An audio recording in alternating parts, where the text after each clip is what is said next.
Haciendo referencia cruzada a lo que Cristo está hablando con ellos en los últimos versículos, veamos lo que les dijo en Lucas 9, al 22.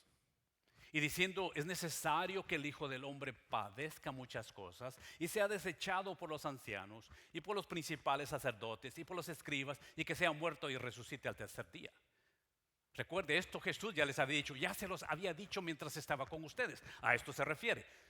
En Lucas 18 al 31 dice, tomando Jesús a los 12 les dijo, he aquí subiremos a Jerusalén, pon atención, y se cumplirán todas las cosas escritas por los profetas acerca del Hijo del Hombre, pues será entregado a los gentiles y será escarnecido y afrentado y escupido, y después que le hayan azotado le matarán, al tercer día resucitará.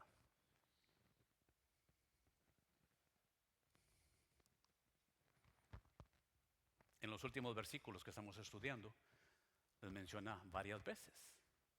En Lucas 24, 6, 7, los ángeles, ¿se recuerdan? Las mujeres van corriendo a buscar a Jesús y los ángeles les dicen a las mujeres que Jesús ya les había anunciado en Galilea que debía ser entregado y crucificado. En Lucas 24, 25 al 27 dice, Jesús en camino a Emaús, que lo vimos hace algunos domingos atrás, reprende a los discípulos por no creer lo que dijeron los profetas y les explica en todas las escrituras lo que de él decían. Lucas 24, 44, 46. No se me duerman. Jesús repite la necesidad del cumplimiento y explica que estaba escrito que el Mesías debía padecer y resucitar y que se predicase la conversión. La idea de que Jesús está cumpliendo el plan trazado en el Antiguo Testamento es un tema central, hermanos.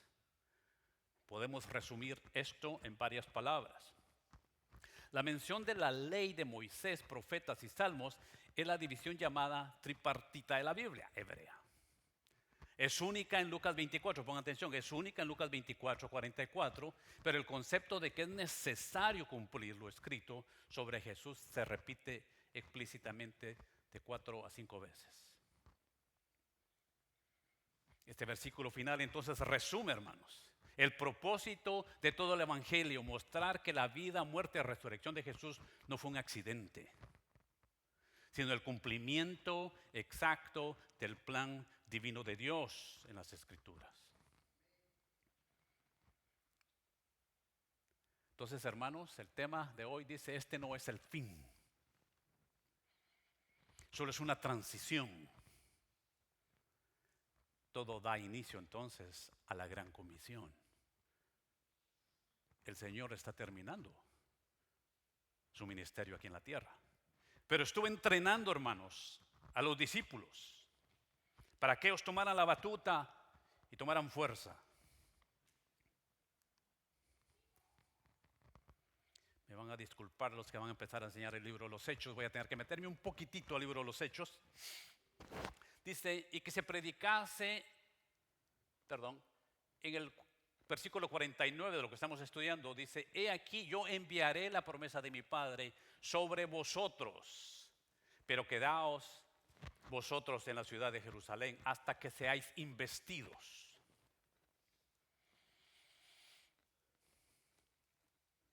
Aquí vemos el cumplimiento entonces de esa porción. Ellos fueron obedientes, se quedan en Jerusalén por varios días. El capítulo 2 de los Hechos, del 1 al 4, dice, cuando llegó el día de Pentecostés, estaban todos unánimes juntos y de repente vino del cielo un estruendo como de un viento recio que soplaba, el cual llenó toda la casa donde estaban sentados y se les aparecieron lenguas repartidas de fuego, asentándose sobre cada uno de ellos. Y fueron todos llenos del Espíritu Santo, comenzando a hablar en otras lenguas según el Espíritu les daba. Veamos lo que dice Mateo 28, 6, 20. Dice, pero los 11 discípulos se fueron a Galilea obedientes al monte donde Jesús les había ordenado. Y cuando le vieron, le adoraron, pero algunos dudaban. Y Jesús se acercó y les habló diciendo, toda potestad me es dada en el cielo y en la tierra, por lo tanto, id y haced discípulos a todas las naciones, bautizándolos en el nombre del Padre y del Hijo y del Espíritu Santo, enseñándoles que guarden todas las cosas que os he mandado. Y aquí estoy con vosotros todos los días de tu vida. Hermanos, vemos entonces el cumplimiento de la palabra de Dios. Dios no los iba a mandar sin herramientas. Un padre no va a mandar a un hijo de cacería sin rifle. Estos hombres tenían que ser cargados, tenían que ser sus implementos de trabajo, hermanos.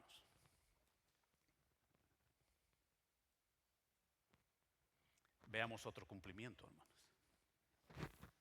Haciendo referencia a Lucas 24:47, lo que estamos estudiando, dice, y que se predicase en su nombre el arrepentimiento de pecados en todas las naciones, comenzando por Jerusalén. Se cumple esto, los muchachos son obedientes, estoy hablando de los discípulos, los seguidores de Jesús. Ellos se quedan ahí y esperan, el Espíritu Santo ya vino, ya los invistió, o sea que les dio poder. Y dice así en Hechos 2:36, sepa pues ciertamente toda la casa de Israel que a este Jesús a quien vosotros crucificasteis, Dios le ha hecho Señor y Cristo es el Salvador del mundo, el Redentor. Y ponga atención cuando estés obediente a Dios. Aquí Pedro se levanta, ya lleno del Espíritu Santo, hay poder en él, le habla a toda la gente. El relato es muy largo, pero lo voy a resumir aquí el versículo 37. Dice, después de que Pablo les llama, les predica el Evangelio, dice, al oír esto, se compungieron de corazón y dijeron a Pedro y a los otros apóstoles, varones, hermanos, ¿qué haremos? O sea que la palabra de Dios está confrontando a la gente. No sé si alguien está siendo confrontado el día de hoy. ¿Y qué haremos? Dice. Pedro dice, bautícense. Perdón, en el 38 Pedro les dijo, arrepentíos, arrepiéntanse. ¿No es eso lo que Jesús dijo? Que se predicara el Evangelio para el arrepentimiento. Dice, arrepiéntanse y bautícense cada uno de vosotros en el nombre de Jesús para el perdón de los pecados. Y recibieron el don del Espíritu Santo, porque para vosotros es la promesa y para vuestros hijos. Hermanos, vemos entonces el cumplimiento de la palabra de Dios y la obediencia que tuvieron. En la última parte de la ascensión vemos en el versículo 50, y los sacó fuera hasta Betania. Alzando sus manos los bendijo y aconteció que bendiciéndoles se apartó de ellos y fue llevado arriba al cielo. Pongan atención a estas últimas palabras, dice, ellos después de haberle adorado. Esa palabra de adorar, solo a Dios se adora. Ellos finalmente habían entendido que Jesús era Dios. Solo a Dios se adora. Ellos entonces entendieron, obviamente Jesús ya les había abierto el entendimiento, entendían al 100% que Jesús era Dios. Entonces volvieron a Jerusalén con gran gozo. Ya no iban con gozo, iban con ¿qué? Con gran gozo. ¿Se da cuenta el gran cambio que hubo? Y estaban siempre en el templo, alabando y bendiciendo a Dios. Ya estamos por terminar. Si se durmió, despiértese, que ya casi estamos terminando. Hermanos, el versículo 52 dice, con gran gozo, Él les había ministrado por 40 días. ¿Cómo no iban a tener gran gozo, hermanos? Si Dios mismo había estado con ellos por 40 días. Un dato especial ahí. Jesús se preparó por 40 días, ¿no es cierto? Pongan atención, porque aquí es algo muy importante. Jesús se preparó por 40 días. En Lucas nos vuelve a contar del capítulo 4, del 1 al 12, Jesús lleno del Espíritu Santo volvió del Jordán y fue llevado por el Espíritu al desierto. ¿Por cuántos días dice? Por 40 días y era tentado por el diablo. Jesús sabía lo que era necesario para empezar el ministerio, hermanos. Jesús sabía que sus discípulos, Él no solo podía decir, ok, ya morí, resucitó y los veo en el cielo. No, hermanos, dice la palabra de Dios, hasta el día en que fue recibido, estoy leyendo Hechos 1, 2, 4, hasta el día en que fue recibido arriba después de haber dado mandamientos por el Espíritu Santo a los apóstoles que había escogido, a quienes también después de haber padecido, se presentó vivo con muchas pruebas indubitables, apareciéndoles durante 40 días y hablándoles acerca del reino de Dios. Jesús sabía lo que le había costado a él el ministerio.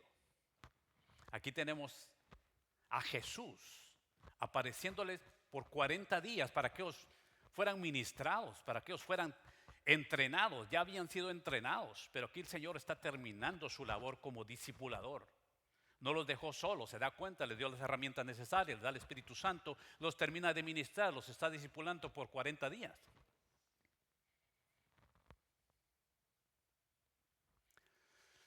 Jesús se apareció a sus discípulos, hermanos, repetidamente durante ese periodo de 40 días después de su resurrección. Lucas es el único escritor del Nuevo Testamento que específicamente menciona esta duración de 40 días. O sea que Lucas hizo un buen trabajo. Se da cuenta cómo hizo referencias cruzadas y él contó y se dio cuenta que eran 40 días. Obviamente inspirado por el Espíritu de Dios. Estableciendo un marco temporal claro entre la resurrección y la ascensión. Se registran 10 apariciones post-resurrección de Jesús durante esos 40 días. O sea que Jesús no solo se apareció un día, se apareció varias veces y hablaba con ellas de diferentes cosas. Él comió con ellos, le dieron pescado, ¿se recuerdan? Caminó con ellos, caminó con ellos. Se les apareció varias veces, algunos dudaban, les enseñó sus heridas. O sea, les abrió el entendimiento. Dijo, esto tenía que suceder. Aquí se cumplió la palabra, aquí se cumplió lo que estaba escrito de mí en el Antiguo Testamento. Ahora ustedes, Él los está enviando, dice.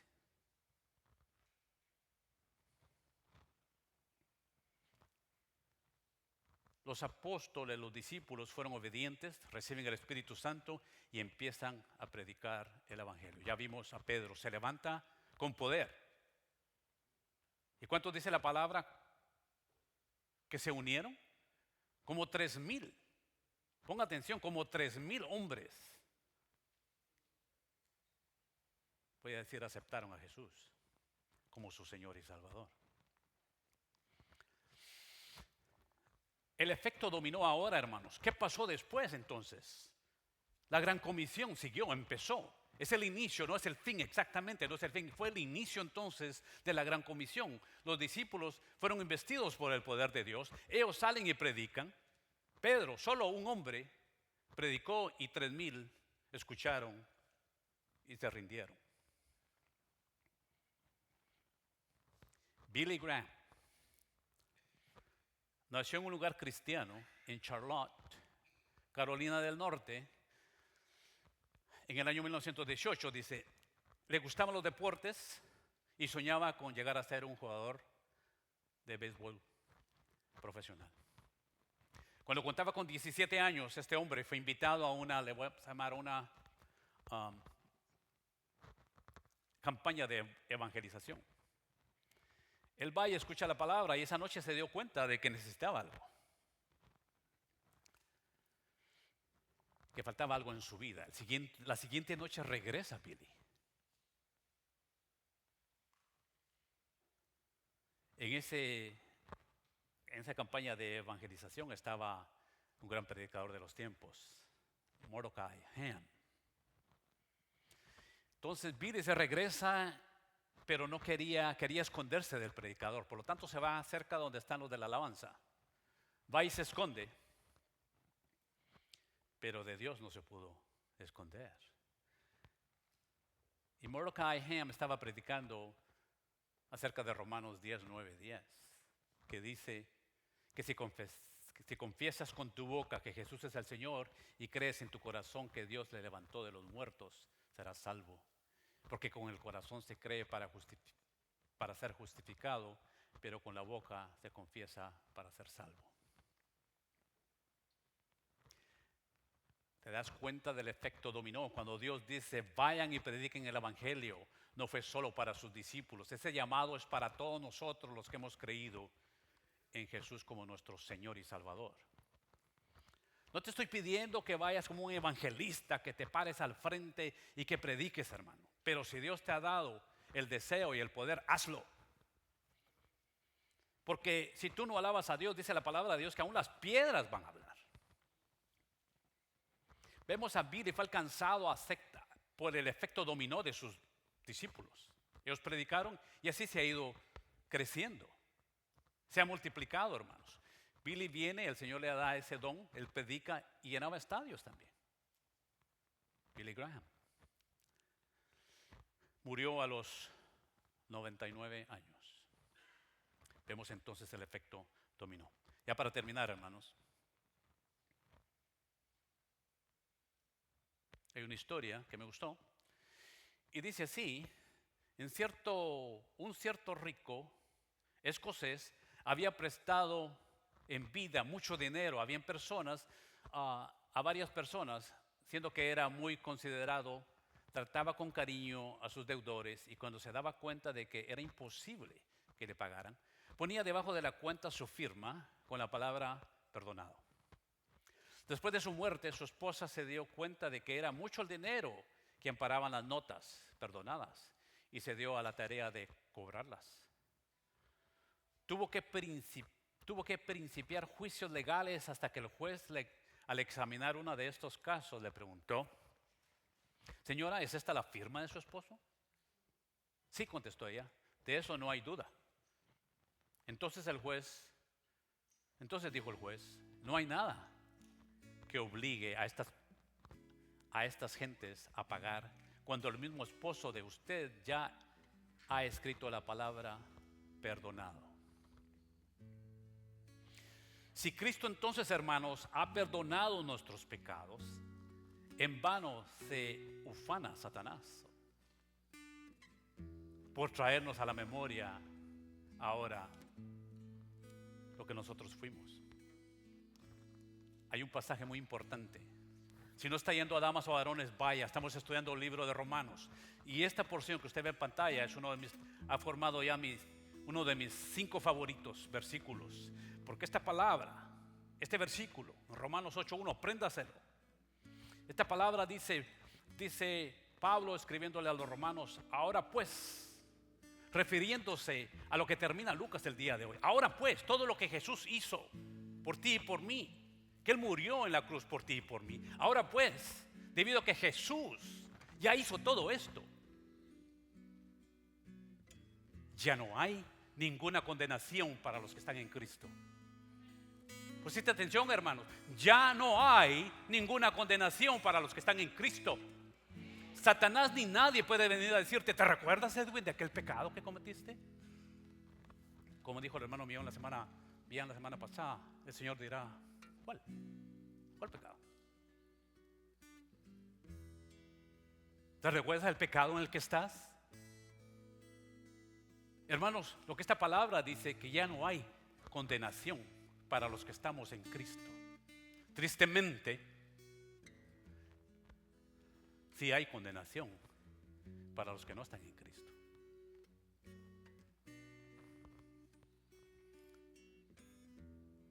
Por último, el Señor se fue, pero va a regresar. Vino como una oveja, ya leímos lo que dice Isaías. Fue maltratado, fue golpeado, fue crucificado y no abrió la boca. Pero Él regresará, hermanos, no como oveja, sino como el león de la tribu de Judá. Y dice el libro de Apocalipsis 19, del 11 al 16. Ponga atención, porque aquí está nuestro Señor, aquellos que hemos creído en Cristo. Él va a regresar. Entonces vi el cielo abierto y aquí un caballo blanco, y el que lo montaba se llamaba Fiel y Verdadero, y con justicia juzga y pelea. Sus ojos eran como de llama de fuego, y había en su cabeza muchas diademas. Y tenía un nombre escrito que ninguno conocía sino él mismo. Estaba vestido de ropa teñida de sangre, y su nombre es el Verbo de Dios. Y los ejércitos celestiales, vestidos de lino finísimo y blanco y limpio, le seguían en caballos blancos. De su boca salió una espada aguda para herir con ella las naciones, y él las regirá con vara de hierro. Y él pisa el lagar del vino y del furor y de la ira de Dios Todopoderoso. Y en su vestidura, en su muslo, tenía escrito este nombre: Rey de Reyes y Señor de Señores. En su primera venida, hermanos, Él vino como oveja y entregó su vida por ti y por mí. En la segunda venida ya vimos que vendrá como Rey de Reyes y Señor de Señores. Ahora vemos entonces que bueno es aceptar al Señor antes de que Él venga. Y de aquí voy a hacer una transición. Vamos a irnos a lo que quizás muchos no quieren oír. Ponga atención, Mateo 25 al 31 dice: este se trata del juicio de las naciones. Y dice: cuando el Hijo del Hombre venga en su gloria y todos los santos ángeles con Él, entonces se sentará en su trono de gloria. No vendrá como oveja, vendrá como el león de la tribu de Judá, vendrá como rey y va a juzgar, hermanos. Y serán unidas delante de Él todas las naciones, y apartará los unos de los otros como aparta el pastor las ovejas de los cabritos. Y pondrá las ovejas a su lado derecho. Las ovejas son aquellos que hemos creído en Cristo como nuestro Señor y Salvador, y a los cabritos a su izquierda son aquellos que han dicho no a Cristo por muchas veces. Entonces el Rey dirá a los de su derecha, o sea, a nosotros los que hemos creído: venid, benditos de mi Padre, heredad del reino preparado para vosotros desde la fundación del mundo. Desafortunadamente, tengo que decirles que no hay buenas noticias para los que no quieren aceptar a Jesús o los que nunca lo han hecho. Entonces dirá también a los de la izquierda: apartados de mí, malditos, al fuego eterno, preparado para el diablo y sus ángeles. Qué tristeza. Termina el versículo 46, dice: e irán estos, refiriéndose a los que nunca han aceptado a Cristo, al castigo eterno.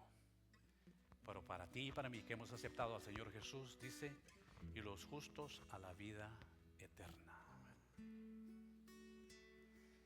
Hermanos, como parte entonces de la gran comisión que el Señor dijo en el versículo 47, y que se predicase en su nombre el arrepentimiento y el perdón de pecados en todas las naciones. Yo te recuerdo, Romanos 9:11 dice que si confiesas con tu boca que Jesús es el Señor y crees en tu corazón que Dios lo levantó de los muertos, serás salvo.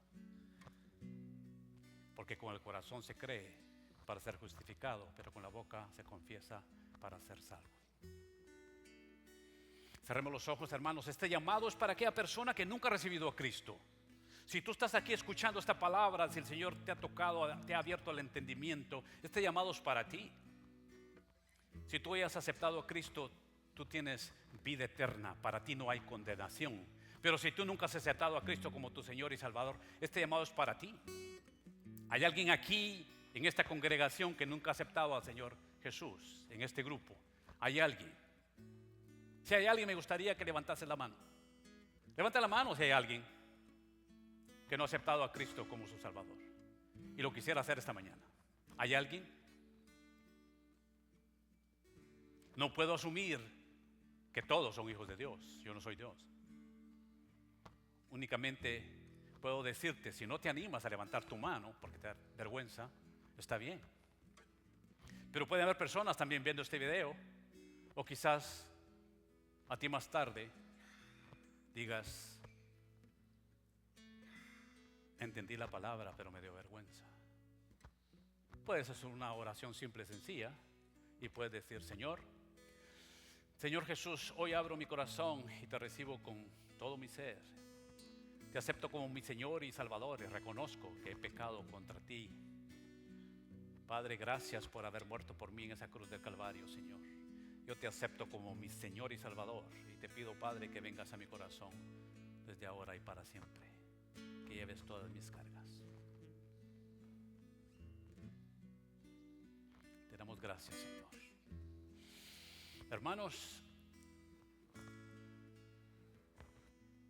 este llamado es para ustedes. Vimos que la palabra de Dios confrontó si había alguien que no ha aceptado a Cristo. Y si esa persona todavía no quiere aceptar a Cristo, yo tengo que decirle la verdad: no vas a ir al cielo.